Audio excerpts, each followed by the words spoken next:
আমাদের এই নদিয়া পৌরসভা ক শ্রেণীতে অন্তর্ভুক্ত হয়েছে, কিন্তু ক শ্রেণীর যে ফ্যাসিলিটি আমাদের এই নগরবাসী পাওয়ার কথা ছিল, আমাদের পৌরবাসী যে দুঃপ্রসাদ লাঘবের জন্য যে প্রকল্প নেওয়া হয়েছে, কিন্তু তার কোনো সুযোগ সুবিধা আমরা পাচ্ছি না। এটা আমাদের জন্য, আমাদের নদিয়া পৌরবাসীর জন্য অত্যন্ত একটু দুঃখ এবং বেদনাদায়ক বিষয়। তো আমি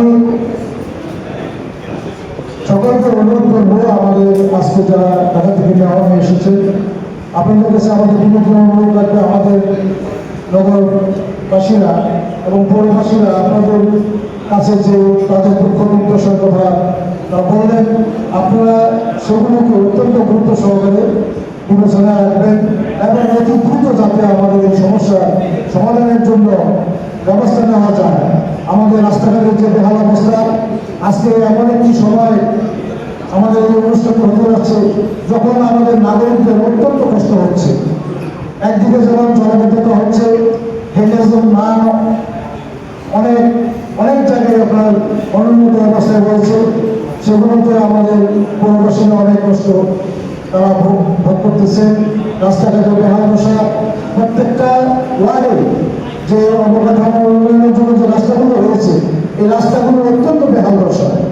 আমাদের যে খালগুলো রয়েছে, নদীর থেকে যে খালগুলো সংযোগ আমাদের ওয়ার্ড পর্যায়ে যেগুলো রয়েছে, যেমন ঢালুকারতে রয়েছে, কলকাতাতে রয়েছে, সেগুলো নদীর থেকে আমাদের ওই খালে এখনো কোনো পানি আসতেছে না।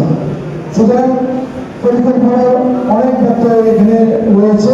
আমরা মনে করি এগুলোকে আপনার যথাযথভাবে গুরুত্ব সহকারে গুরুত্ব দিয়ে আমাদের এগুলো উচিত।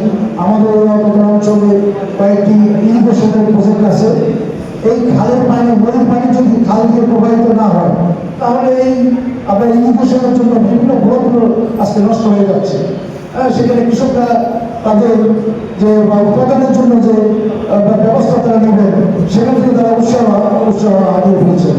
আমি আমার নগর পরিকল্পনা যারা আছে তাদের কাছে অনুরোধ করবো, এটার ব্যাপারে আপনারা একটু যথাযথ খেয়াল রাখবেন, যাতে আমাদের সমুদ্র থেকে, নদীর থেকে এই পানিগুলো যেটা আমাদের অথবা অঞ্চলের কৃষি জমিতে যেন প্রবেশ করে এবং এই পানিগুলো যদি আপনার নদী থেকে আসে, সেটা থেকে আমাদের উর্বরতা বৃদ্ধি পাবে এবং আমাদের ফসল কৃষকরা করতে উৎসাহিত হবে।